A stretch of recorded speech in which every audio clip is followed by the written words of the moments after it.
Oh, hello. Welcome to the 2013 Hundie Challenge. Today we're going to be discussing Off and On Again by Terry Farrell. Dee-doo-dee-doo-doo, dee-doo-dee-doo-dee-doo-dee-doo-doo, dee-doo-dee-doo-doo, dee-doo-dee-doo-dee-doo-dee-doo-doo. So I just want you guys to take a look at this book. That's 900 pages right there. 850 something. I don't know how many words. I know you're supposed to count novels by words. But you know why it's this long? Why it's like biblical length? Because it's actually 3 novels. This is actually the Studs Lonigan Trilogy, featuring young Lonigan, the young manhood of Studs Lonigan, and Judgment Day. So I call shenanigans on you, World Modern Library, or whatever you're called. That's 3 books. That should take up 3 slots, not 1 slot. You may have noticed that I haven't been doing these videos in over a week because I've been reading this 900-page tome. I'm sure I'm going to get some other nasty surprises over the course of this year, you know, in terms of actual novels that are that length. I haven't hit one so far. Some of the longer ones have, topped out around 600 or 700 pages. But I didn't call shenanigans on Winesburg, Ohio for being a collection of short stories because it kind of held together. But this one I call shenanigans on. But anyway, that's all in the past. Whatever. I read it. And let me tell you something. I wouldn't be so pissed off if it had been worth reading 900 pages for. Basically, I would have been happy just reading Judgment Day. The only one of these 3 books that was worth reading was the last one. Clearly because, I guess it's probably because his craft improved and his sense of style improved. And I guess the suggestion would be, well, did the last book have as much strength, because you had gone through the other 2 books?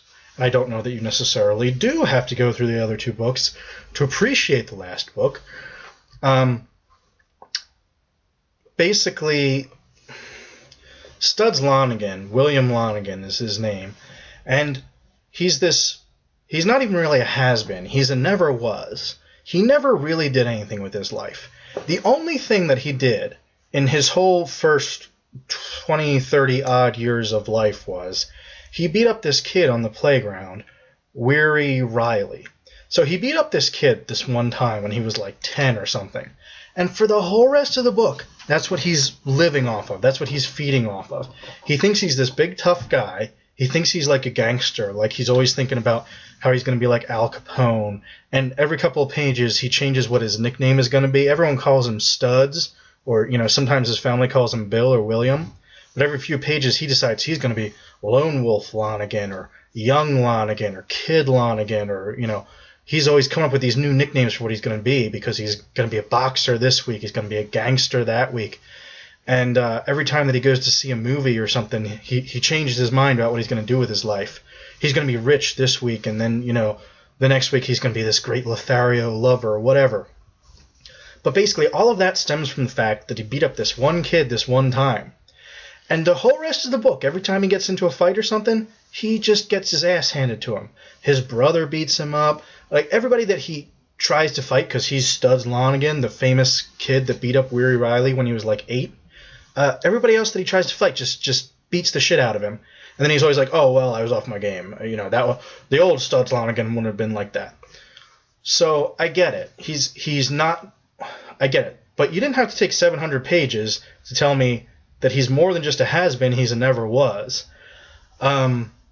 He works for his dad as a painter, and he never really sets out and finds his own life. And then when the Depression comes and his dad can't, cover his ass anymore, he tries to find something to do. But anyway, the only time that it really gets any like pathos and that sort of thing is in the last book, when he's finally at the end of his life and he's down on his luck and he realized that he's wasted his life and he's kind of trying to get it together. He gets this girl pregnant, but he plans to marry her, and he's trying to get a job and get out from under his dad and all that stuff. So there's that's the tragedy of it. It's a tragedy, but I could have just read the last book and I feel like I would have only lost a little inkling of it, So that's what irritated me about the book. What I will say that's cool about the book And I thought this was really cool, and this is something I was even thinking about how I might incorporate it into my own writing. But they definitely took the average life thing, and Farrell tried to capture it. So, most books you read, they've got a plot, and they're exciting, and you go and you get into space battles and this kind of thing, or whatever. But they don't really talk about what people do with most of their lives, which is, today it's like watch TV, listen to the radio, go to work, and get bored. Now with Studs Lonigan, there are actually there's a whole chapter where he just goes to the movie and they just describe what the movie was like and how he felt about the movie and how it brought him in. Or there's a couple of chapters that's just like a baseball game that he played, a pickup baseball game.